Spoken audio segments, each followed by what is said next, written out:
Assalamu alaikum. My name is Barkat Ali and welcome back to my another video. Today we will discuss about what is sleep paralysis and how overcome it. यानी sleep paralysis क्या है और इसके ऊपर कैसे काबू पाया जाए, आज इंशाल्लाह हम डिस्कस करते हैं। तो क्योंकि मेरे जो वीडियोस हैं उसमें 3-4 कमेंट्स ऐसे आए हुए थे कि स्लीप पैरालिसिस के ऊपर मुकम्मल वीडियो बनाएं, सिम्टम्स के बारे में बताएं। तो कमेंट्स में आप लोग जिस टॉपिक के बारे में सजेस्ट करते हैं, मेरी ज़्यादातर कोशिश होते हैं कि ऐसे टॉपिक्स कवर कर लूँ। तो आज हम बनाएंगे स्लीप पैरालिसिस के ऊपर मुकम्मल लेक्चर, यानी एक वीडियो बनाएंगे जिसके ज़रिए से आपको कंसेप्ट क्लियर होगा कि स्लीप पैरालिसिस क्या होते हैं। यानी स्लीप पैरालिसिस नींद की मफलूजी ऐसी अलामत है जो कि तकरीबन 80% लोगों के साथ पेश आते हैं।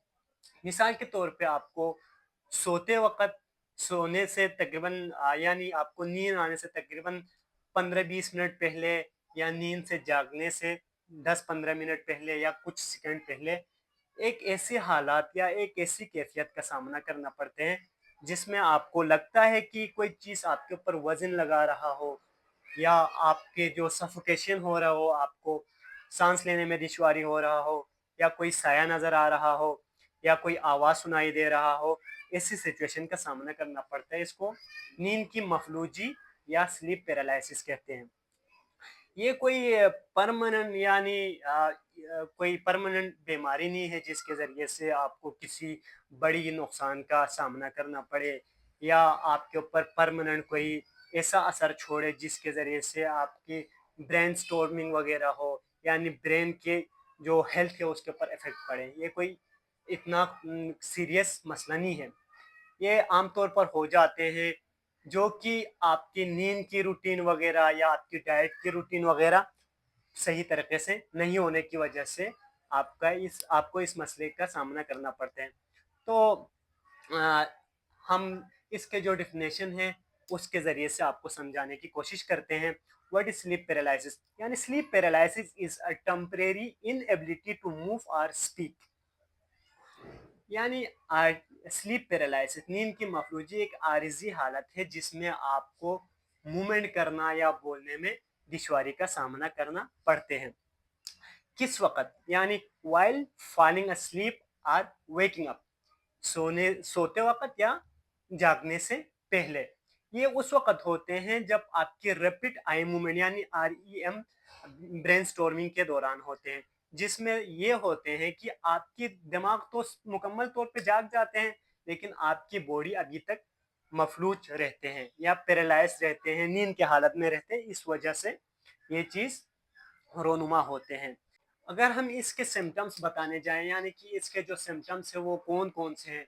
इसमें सबसे पहले जो सिम्पटम्स आते हैं वो ये है इनएबिलिटी टू मूव और स्पीक, यानी आप हिलने-जुलने से कासिर रहते हैं, बोल-चाल के जो तरीक़े हैं वो ख़त्म होते हैं। यानी नींद के दौरान जब आपके ऊपर ऐसी चीज़ हावी होते हैं तो आप मुकम्मल तौर पे हिल नहीं सकता, बोल नहीं सकता कुछ। दूसरे पॉइंट पे ये है feeling paralysed while waking up और फॉलिंग स्लीप, यानी सोते वक़्त या सोने से पहले या जागने से पहले चंद सेकंड के लिए आपके साथ ऐसा वाक़या होते हैं जिससे आप मुकम्मल दुनिया से क़ता ताल्लुक़ होते हैं और आपको ना ऐसा लगता है कि कोई बहुत बड़ी हैवी चीज़ आपके ऊपर रोनुमा हो रहा हो। तीसरे नंबर पे ये होते हैं प्रेशर ऑन चेस्ट और अ सेंसेशन, यानी आपको ये फ़ील होते हैं कि आपकी छाती के ऊपर बहुत ज़्यादा बड़ी सी कोई चीज़ रखा हो या बहुत बड़ी वज़न रखा हुआ हो या आपको ऐसे एहसासात आते हैं जो कि हकीकी मानों में मौजूद ना हो। हैलुसिनेशन होना शुरू होते हैं, यानी तख़य्युलाती तौर पे आप कोई चीज़ सोचते हैं कि यार ऐसा चीज़ मेरे ऊपर हावी हो गया है। बाज़ औक़ात ऐसा होते हैं कि रूम में आप 4-5 लोग साथ सोए हुए हों, तो अचानक आपको ऐसा लगता है कि आपके ऊपर कोई चीज़ हावी हो गया है। आप हाथ हिलाने की कोशिश करते हैं, बोलने की कोशिश करते हैं। आपको ऐसा लगता है कि जो मैं कर रहा हूँ, यानी जो मैं बोल रहा हूँ, जो मैं इशारा कर रहा हूँ, मेरे साथ में जो है उसको नज़र आ रहा है, सुनाई दे रहा है, लेकिन वो कोई रिस्पॉन्स नहीं कर कर रहा।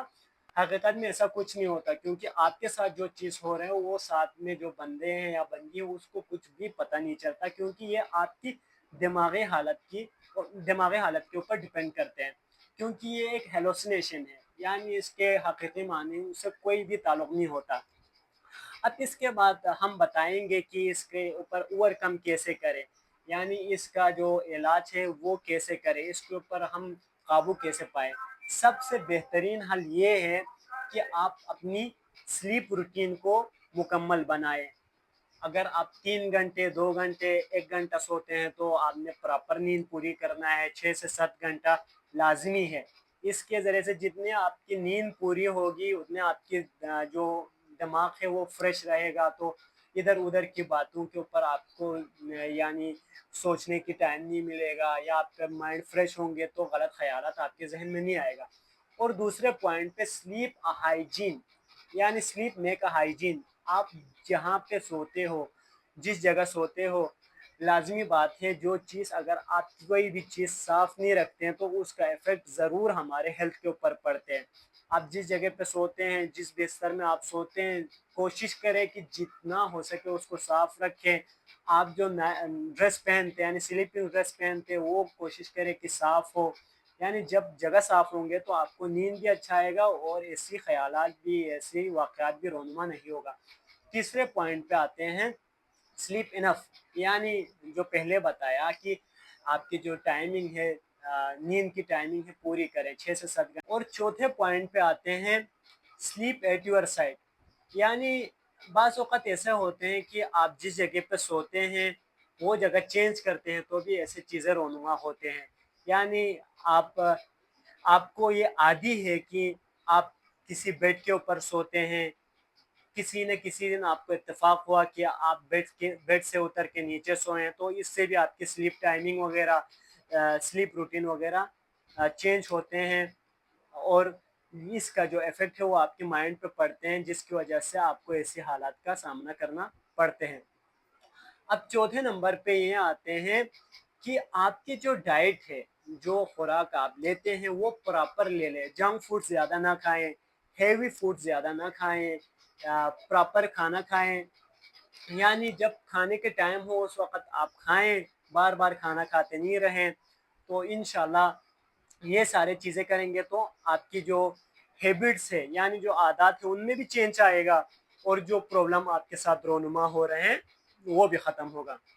اور سب سے لازمی چیز یہ ہے کسی بھی بیماری کا حل ہے میڈیٹیشن اور پریئرس، یعنی دعائیں وغیرہ کرنا، عبادات وغیرہ کرنا، یہ 100% جتنے بھی بیماری ہے، جتنے بھی مینٹل پرابلمس وغیرہ ان سب کا حل ہے۔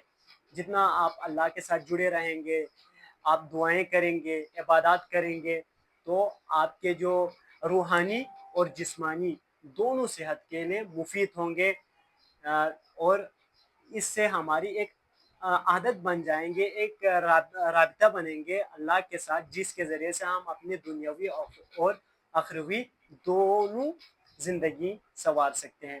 تو امید کرتا ہوں کہ اس شارٹ ویڈیو میں آپ کو سلیپ پیرالائسس کے سمٹمز، سلیپ پیرالائسس کے اوپر کس طرح اوور کم کرتے ہیں یہ سمجھ آیا ہوگا۔